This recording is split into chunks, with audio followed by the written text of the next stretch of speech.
Islam.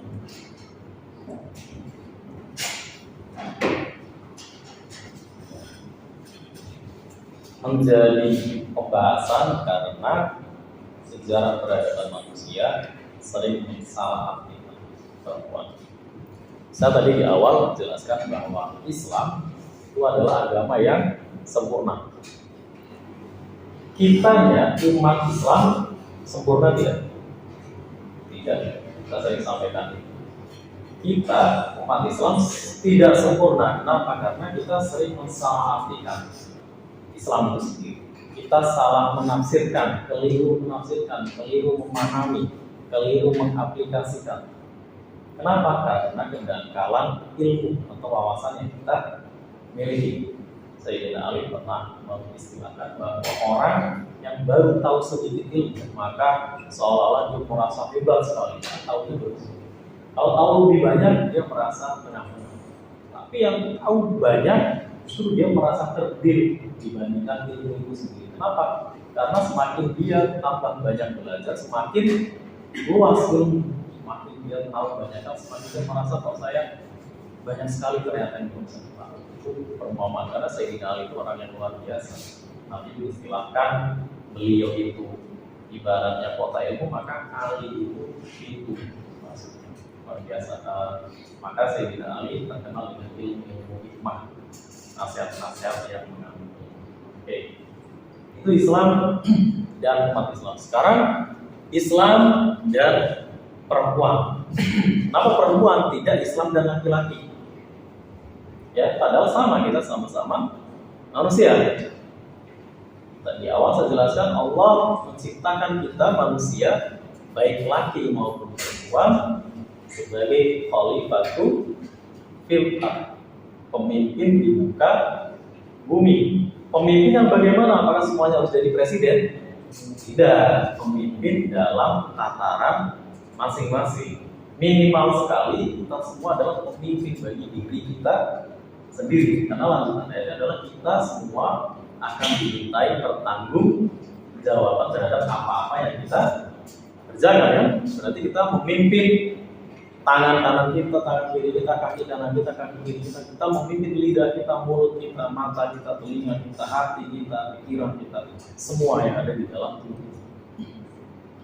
Sering sekali ya teman-teman merasakan antara nafsu, ego, keinginan, dan yang harus kita kerjakan bertentangan di dalam diri kita. Sering nggak? Sering ya. Sore ini contohnya harus ada kuliah, mau masuk sebenarnya maksudnya sama rebahan aja. Tapi harus kuliah, akhirnya berkecamuk di dalam hati.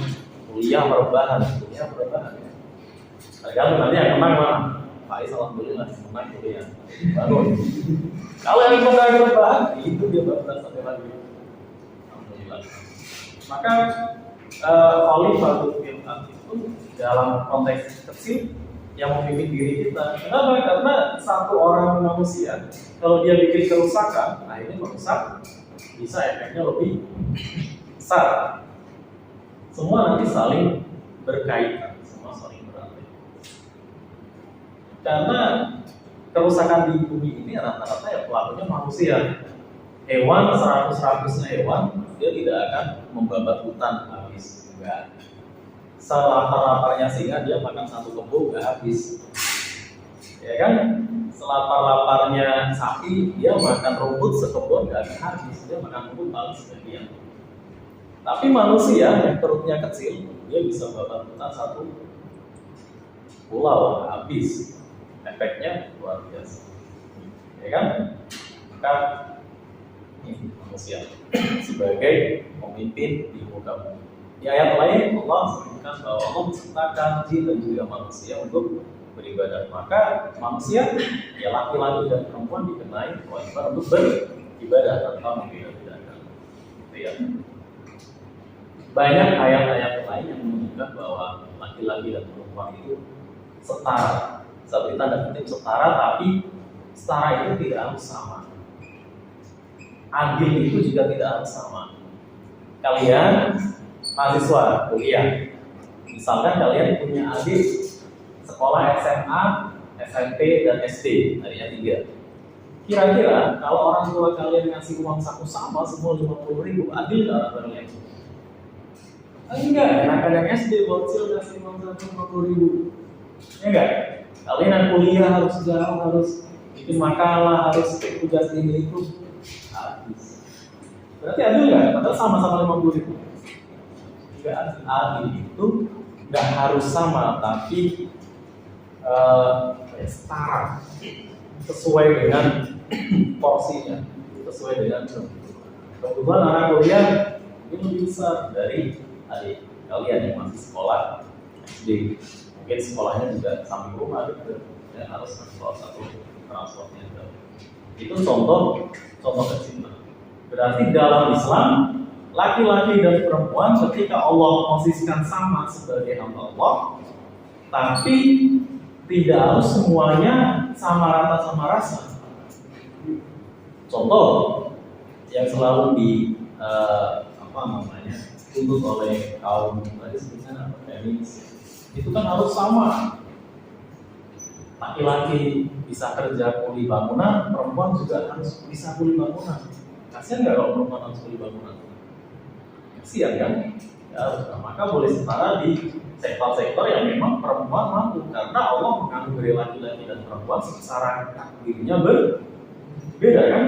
Takdirnya berbeda. Laki-laki otot-ototnya lebih kuat, bawaan kepribadiannya lebih rasional. Perempuan ditakdirkan hatinya yang lebih kuat. Dia punya kodrat hamil, melahirkan, menyusui, bulanan, ada menstruasi. Ya kan? Laki-laki nggak ada menstruasi. Itu secara hormonal berbeda, nanti akan mempengaruhi. Konteksnya yang sering diperbincangkan adalah masalah kepemimpinan. Ya kan? Apakah perempuan boleh memimpin?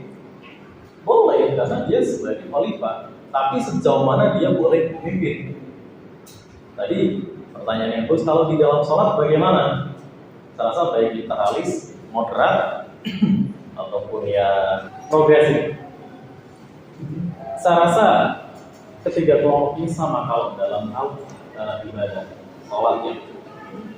Di dalam jamaah yang terdiri laki-laki dan perempuan, ya imamnya laki-laki, karena di dalam amaliyah ibadah. Tapi di dalam sosial masyarakat, saya sependapat dengan kaum moderat, boleh.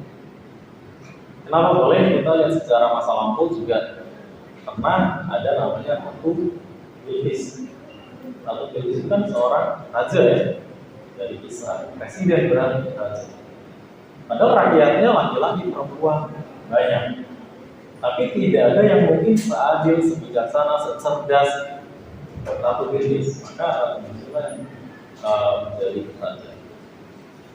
Dan singkat cerita ketemulah sama Nabi Sulaiman yang lebih hebat lagi, Nabi. Kalau dalam sholat saya lebih condong ke pemahaman moderat. Tetap perempuan boleh menjadi imam ketika makmumnya adalah semua perempuan.